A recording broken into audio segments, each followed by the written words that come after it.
Hi welcome to my channel. இன்றைக்கி நம்ம சேனலில் இன்றைக்கி 100 டே சேலஞ்சில் வந்து தேர்ட் டே.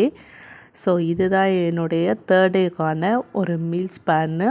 ஸோ இந்த பிளானில் நான் என்னென்ன சாப்பிட்டேன், இன்றைக்கி என்னென்ன எப்படி என்னுடைய டைமிங் எப்படி இருந்துச்சு, எப்படி போச்சு அப்படி சொல்லி பார்க்கலாம் வாங்க. ஸோ மார்னிங் வந்து எனக்கு வந்து 11 o'clock 2.5 இட்லி அப்புறம் சட்னி வித் சட்னியோட என்னுடைய மார்னிங் பிரேக்ஃபாஸ்ட் வந்து ஓவர் ஆகிடுது. ஸோ ஈவினிங் வந்து ஒரு 2 o'clock, அதாவது 11 o'clock நான் சாப்பிட்டேன். அதோட 2 o'clock தான் நான் சாப்பிட்ற டைமிங்கு. 2 o'clock வந்து ஒயிட் ரைஸு, சாம்பார், அப்புறம் மாசி, அதுக்கப்புறம் எக்கு. இதை வச்சு நான் மதிய சாப்பாட்டு வேலையை முடித்தேன். ஸோ தேர்ட் டே வந்து எனக்கு செகண்ட் டே வந்து எனக்கு அந்த அளவுக்கு ஒன்றும் தெரியலை. பட் ஃபஸ்ட் டே தான் கொஞ்சம் ரொம்ப கஷ்டமாக இருந்துச்சு. செகண்ட் டே வந்து ஈஸியாக தான் இருந்துச்சு, அந்தளவுக்கு தெரில.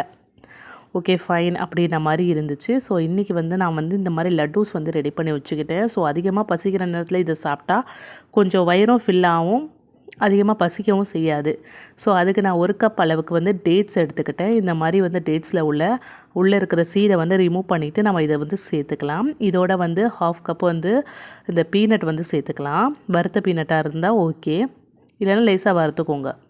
அதோட 2 ஸ்பூன் அளவுக்கு வந்து ப்ரௌன் சுகர் வந்து ஆட் பண்ணிப்போம். இதை வந்து நல்லா அரைச்சி எடுத்துக்கலாம். இப்படி மையாக அரைச்சி எடுத்துட்டோம் அப்படின்னா கரெக்டாக இருக்கும். இதோட நம்ம கொஞ்சம் நெய் சேர்த்து அரைச்சி எடுத்துக்கிட்டோம் அப்படின்னா இன்னும் வாசமாக நல்லா டேஸ்ட்டாக இருக்கும். ஸோ இது வந்து இன்னும் ஒரு ஸ்பூன் இல்லை 1.5 ஸ்பூன் அளவுக்கு நம்ம நெய் வந்து ஆட் பண்ணிக்கலாம்.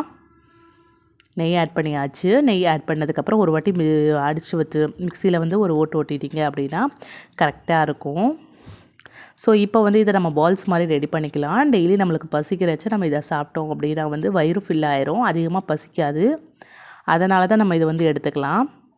ஸோ இந்த மாதிரி பால்ஸ் பண்ணி நம்ம வந்து ஸ்டோர் பண்ணி வச்சுட்டோம் அப்படின்னா டெய்லி ஒரு பால்ஸ் இல்லை 2 பால்ஸ் அளவுக்கு நம்ம சாப்பிட்டோம் அப்படின்னா நம்மளுக்கு வந்து அதிகமாக பசிக்காது, அதிகமாக வந்து ரொம்ப ரொம்ப டயர்ட் ஆகாது உடம்பு.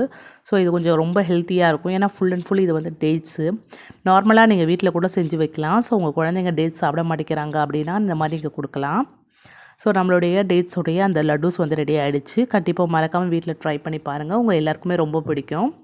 ஸோ இந்த ரெசிபி உங்களுக்கு பிடிச்சிருந்துச்சுன்னா மறக்காமல் கமெண்ட் பாக்ஸில் கமெண்ட் பண்ணுங்கள். மேலும் என் சேனலை சப்ஸ்கிரைப் பண்ணாதவங்க சப்ஸ்கிரைப் பண்ணிக்கோங்க. பக்கத்தில் உள்ள பெல் சிம்பிளை கிளிக் பண்ணிக்கோங்க. அப்போ தான் நான் போகிற வீடியோஸ் உங்களுக்கு நோட்டிஃபிகேஷனில் வரும். மேலும் ஏதாவது டவுட்ஸ் இருந்துச்சுன்னா கீழே கமெண்ட் பாக்ஸில் கமெண்ட் பண்ணுங்கள்.